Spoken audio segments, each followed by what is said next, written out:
Education to me means it's an opportunity to excel in your passion and get to that next level of education of college. Do you think that there's racism in education in today's society? No, I do not. Do you believe affirmative action is a just way to combat racism in the education system? Yes, I do believe it is a great way. Why?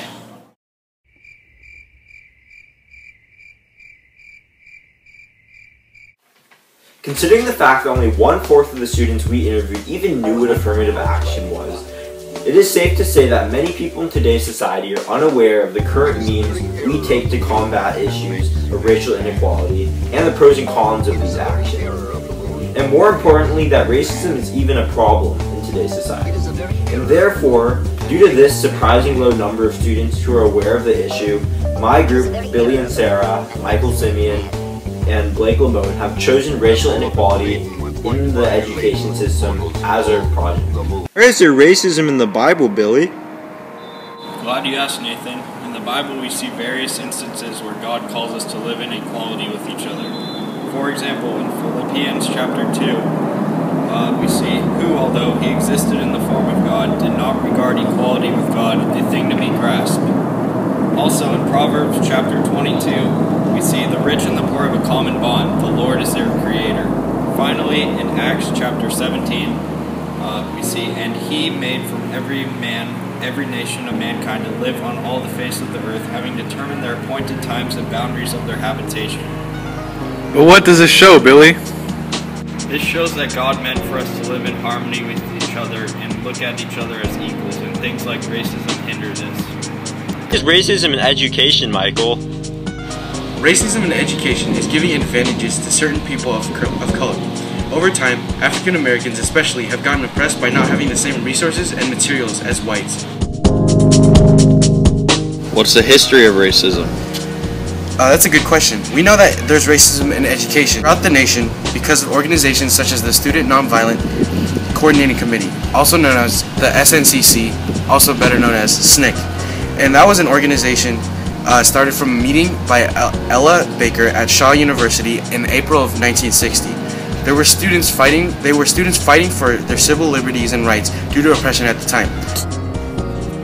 Why did students do this instead of adults? Students did this because it was a strategic decision. They knew that they would not lose their jobs, unlike their parents, because if their parents rebelled against the government, they would have been fired from their jobs. These students, oppressed in the public school system, wanted to go beyond schooling to voice their opinions about all the civil rights and civil rights movements at the time. They wanted more than just equality for students in schools. They wanted equality for all people. Can you give me some stats on this, Blake? So the Department of Education Civil Rights Survey of this decade examined all 97,000 public schools in the U.S., which represented over 50 million students. Analysts found that Black, Latino, and Native American students have less access to advanced science and math courses, and they're more likely to be taught by first-year teachers. For the first time in history, the Education Department also examined school discipline at the pre-K level, finding that Black students are as young as 4 years old are already facing unequal treatment from school administrators. Black students were expelled at 3 times the rate of white students. How can you learn in school when you're not even in school? In addition to being expelled from school, most of these schools don't offer the proper education that schools like private schools offer and public schools loaded with majority white people offer. A quarter of the schools tested or surveyed with the highest percentage of Black and Latino students did not offer Algebra 2, nor did any of these schools offer chemistry. And these are basic classes offered in most public schools. Less than half of American Indian and Native Alaskan high school students had access to the full range of math and science courses, which consist of Algebra 1, Geometry, Algebra 2, Calculus, Biology, Chemistry, and Physics. And Black and Latino students accounted for 40% of enrollment at schools with gifted programs, but only represented 26% of the students in such programs. Black, Latino, and Native American students attended schools with higher concentrations of first-year teachers compared to white students. And finally, one of the biggest stats is that Black students were more than 3 times as likely to attend schools where fewer than 60% of teachers meet all state certification and licensure requirements. Latino students were twice as likely to attend such schools. Let's put a face to the place, Michael. Good call, Nathan. Ella Baker graduated at the top of her class and noticed the inequality and mistreatment of African Americans at a young age. She listened to her grandmother's stories about slave revolts because she was once a former slave and challenged school policies that were seen as unfair in her eyes. She was the founder of the SNCC, also known as the SNCC, which called for an organization after she called for an organization at the Southern Christian Leadership Conference event at the Southwide Youth Leadership Conference.